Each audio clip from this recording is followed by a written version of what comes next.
Well, I said a couple of weeks ago I thought there were some green shoots against Hull, and we had a good first half against Hull, and then got overwhelmed in that second half, or overpowered, call it what you will. But today I thought we hung in, and it's probably as good a performance as we've had. Obviously we're disappointed to lose the game, but I thought we competed, and we wouldn't have been walking out anything embarrassed if we'd have won the game. So because I thought it was quite evenly matched for most of the game. To be honest, there were some really good things from us. Dominated territory in the first half in particular. But credit to Warrington, they got the job done, and that's, I guess, all it's about sometimes. But something for us to work with and build on. So a lot of positives in there, but. So we'll go again, and like I said, it's a good place to come to work with some positivity next week. Yeah, it must be pleased after what happened at Saints to go from that performance to the one tonight. Are you maybe a bit surprised about the amount of improvement that you showed? No, I was surprised last week. That's what I was surprised about. This week I wasn't surprised. We each week we worry about ourselves. That's just the sort of year it is. So our concern is about us and trying to get better, trying to create some cohesion between a relatively new group, and trying to put some square pegs in round holes. And that's how the year's been. So we concentrate on ourselves every week. But the one thing that's been consistent, for 95% of the time, is the effort and commitment. So the other stuff will take time, but effort and commitment, 10 out of 10 as always. And today they put a fair bit of talent, execution. We troubled Warrington a lot with our offence, and we caused them concern with our defence as well. We forced a lot of errors, and I thought we forced them into doing things that were uncomfortable for them. And like I said before, it's a valiant effort, but fair play to Warrington. Now it sort of looks like you're going to have a settled squad, hopefully, for the rest of the season. Do you think that attack might just start to gel? Because it did look a little bit disjointed at the time. Do you feel like you're just getting closer and closer week by week now? Yeah, I mean, I'm just hopeful, and I'm fingers crossed that we do have a settled team, and people remain with us, and other clubs stay healthy, because obviously that dictates people like Danny Richardson, Kane Robb, but obviously our own players as well. We lost Danny Russell there early doors, which was a bit of a punish for us. So just hope we stay healthy. We've got a very small squad, and so we'll get better with practice. Obviously, that's that's common sense. Right until the end there as well, it got a bit feisty at some points, a few watch points. You've always said that you've sort of got a team throughout this whole season that will fight for each other and work hard for each other. And I suppose that they did go out and prove it tonight, didn't they, despite not being able to get the result?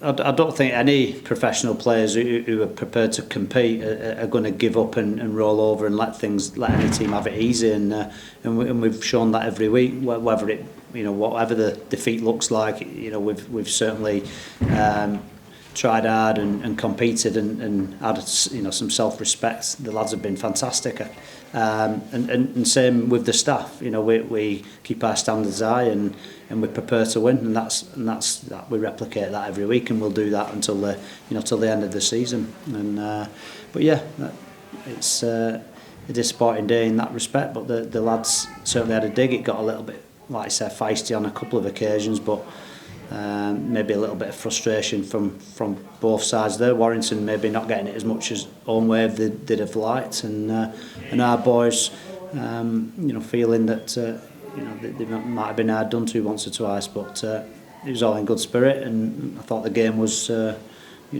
decent game to watch. Big performances from your forwards tonight. Chris Hill in particular stood out. I mean, how important is it that you give your backs a platform to work with? Yeah, I thought that forwards and backs, to be honest. I thought like Ethan Masters and people like that, and Chris Hankinson, Ethan Ryan, they come in and did the work. But yeah, Illy, Jack Ormeroyd, as they've done all year, they've done awfully long minutes, but not just long minutes with quality as well. So they look like they enjoy themselves, and I guess they're playing with a little bit of a carefree mentality for a couple of older players. They've been fantastic. Finally from me, just wondering if you could separate some fact from fiction. There's paper talk of Rowley maybe linked with a move to Oldham. Do you know anything about that? Well, I've not read it, so and nobody's contacted our club from Oldham, or that I'm aware of anyway, so you maybe ask Ryan, he'll be walking through in a bit. Cheers, Bob. How good was it, Paul, to hear the fans, certainly at the start of that second half, like the noise in the ground and their reaction? You could almost feel like they had belief that you could win the game, and I know you came out on the wrong side of it, but how good was it to give the fans something like that? Yeah, it was good. They've replicated that every week. They've been fantastic, and for us, it doesn't matter if it's 1 or 100 fans. We're very motivated to perform for our supporters and get that win or get that performance, and going in, at that scoreline, then it did give them belief, and that's probably why we took the 2 as often as we could, just to keep putting pressure on Warrington. And the game was in the balance for most of the game, so we can go home tonight and know that we've competed in a game, and a game that we could have won, and that's obviously we've not been able to say that too often this year. So I think the fans appreciated it, and it was nice for them to have that hope and that spirit that they've been accustomed to over the last few years. So, and I guess if even Ryan was a split second later on that tackle and he scored a try there, who knows what could have happened. Yeah, I think we looked at the replay earlier. I called it straight away. Actually, I thought it was just a little, but actually the replay showed me that it was closer than I actually thought. It was unlucky because he dropped the ball anyway. But it was the right call. And I thought the big call was the captain's challenge that we didn't get. To me it was a knock on, but he's been penalised for pulling down in the rut. But yeah, I thought that was a big call and one that hurt us.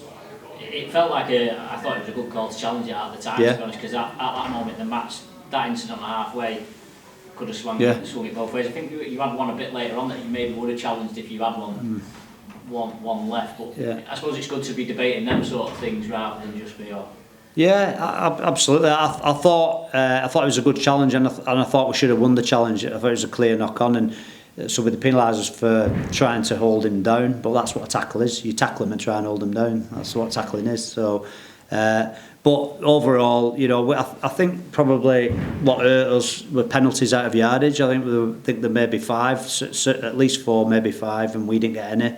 That's not me having a go. I think Liam Rush is one of the best refs at the minute. I think his temperament and his manner with the players is fantastic. So, but yeah, so I've got no complaints with that. We just got to work harder, and and like I said before, we just worry about ourselves and getting better. What did you think of the 2 green cards? I'm sure that Salford are the only team who gets them. Yeah, the second one, I'm not sure how that came about, to be honest. So it's a bit of a crazy rule, really, that we're not known for faking injuries, are we, rugby players? So you're getting punished for being injured, so it's a bit of a crazy one. You get double punish, but it is what it is. We've got no complaints at all in anything like that. Danny Richardson's kicking game, especially in the first half, and just the way he sort of carried the ball and carried you around the field was important. Are you hopeful of being able to keep him? Yeah.